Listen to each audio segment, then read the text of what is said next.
On our journey today is the exterior of the entry to the Dakota apartment building as it appeared in 1965. It is inside this entry where musician John Lennon was murdered in 1980. So slide on your backpack and grab your passport and come along with me as we travel back in time. This video is sponsored by Audible Adventures. Kindly do me a favor and sign up for a subscription today. Once done, you can begin listening to really awesome time travel style audio tours of the historic homes and gardens and workspaces of the world's most creative and productive luminaries.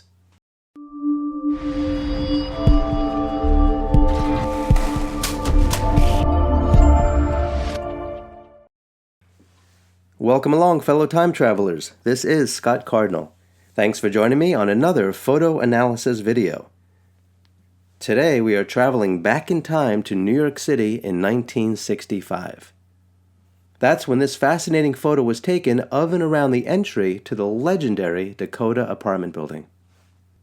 This photo analysis today is going to focus on this 1965 photo that was taken as part of the Historic American Building Survey.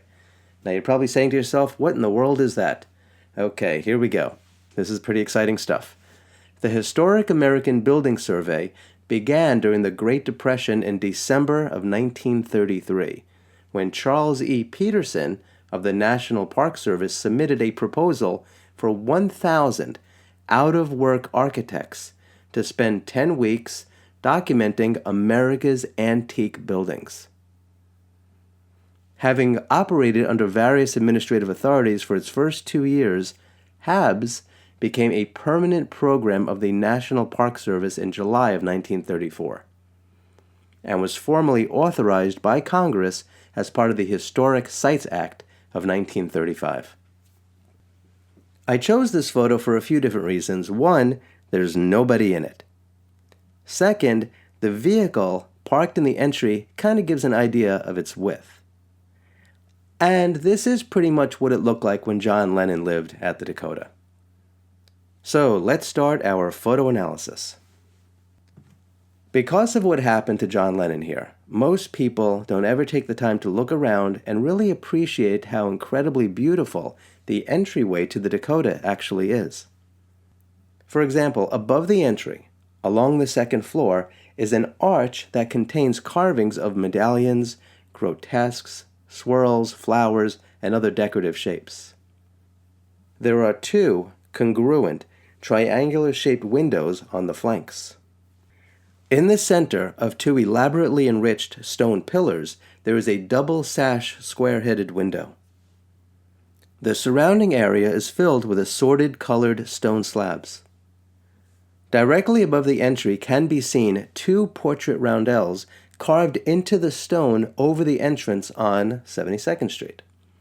For many people, it's kind of a mystery because no one really knows who they're based upon. But the male carving is strikingly close to the appearance of Isaac Merritt Singer. He was the inventor of the Singer sewing machine, and he was Edward C. Clarke's business partner. If so, then it is likely that the portrait of the woman was inspired by Isaac Singer's last wife, Isabella Boyer. You see, she and Edward C. Clarke did remain friends long after Singer's death. In fact, after Isaac Singer's death, Isabella moved to Paris, where, in 1881, she became a duchess. And while there, it is rumored that she became the model for a French sculptor named Bartholdi, who was working on a massive work of art that would be sent to New York, which happened to be the Statue of Liberty. Now, let's check out the ground floor level, starting with the center. As you can see, there are wall-mounted gas lanterns that flank the entrance. These were not here when the Dakota was first built, but I am sure that you would agree that they add a great deal of elegance and romance to the building. This photo also shows the legendary sentry box. As you can see, there is a door on the front and a window on the side.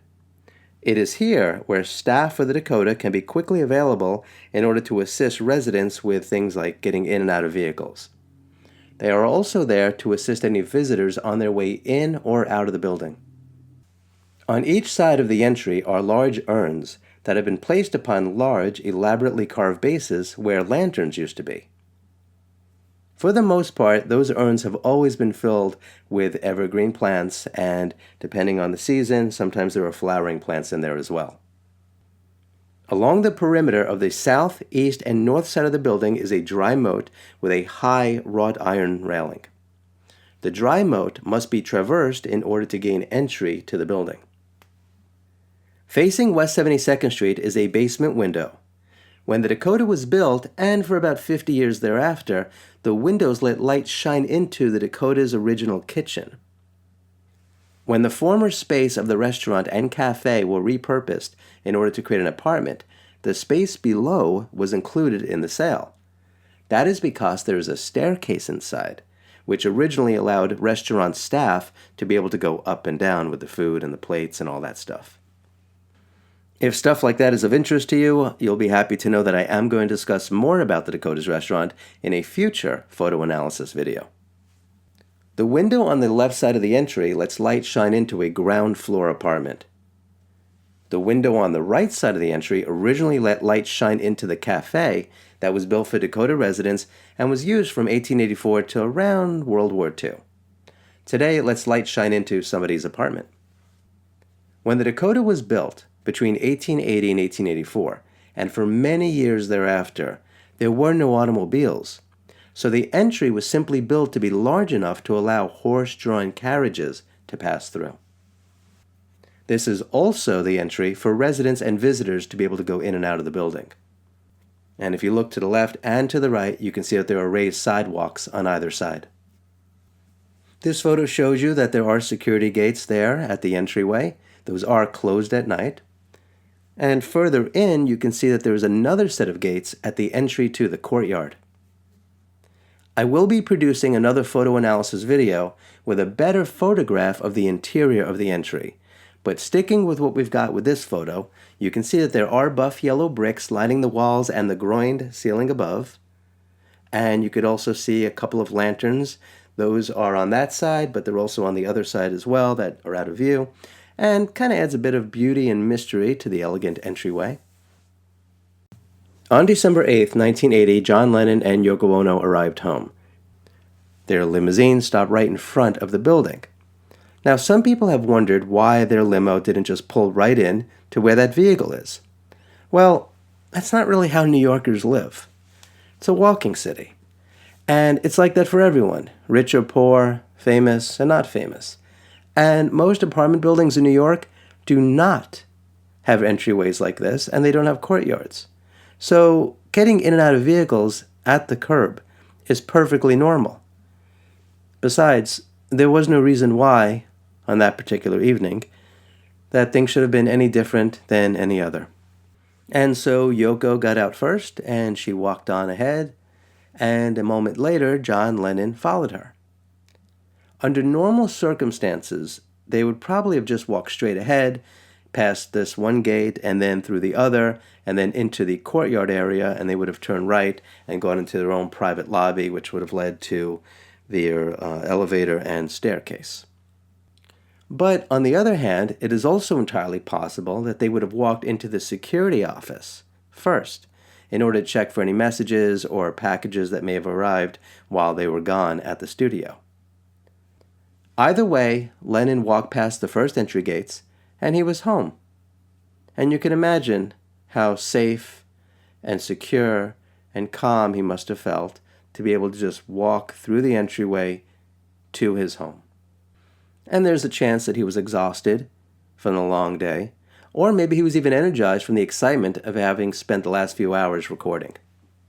But neither matters, since seconds later a psychopath, who had spent the last bunch of hours standing around here, stepped over here, took a gun out of his jacket, and shot John Lennon in the back.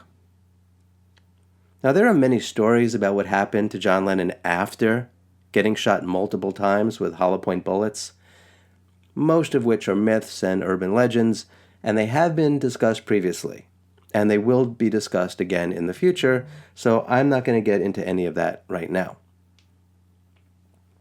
The purpose of this was just to focus on this particular photo and give an idea of what you would see if you were there today, and what John Lennon would have seen, and what people certainly saw in 1965.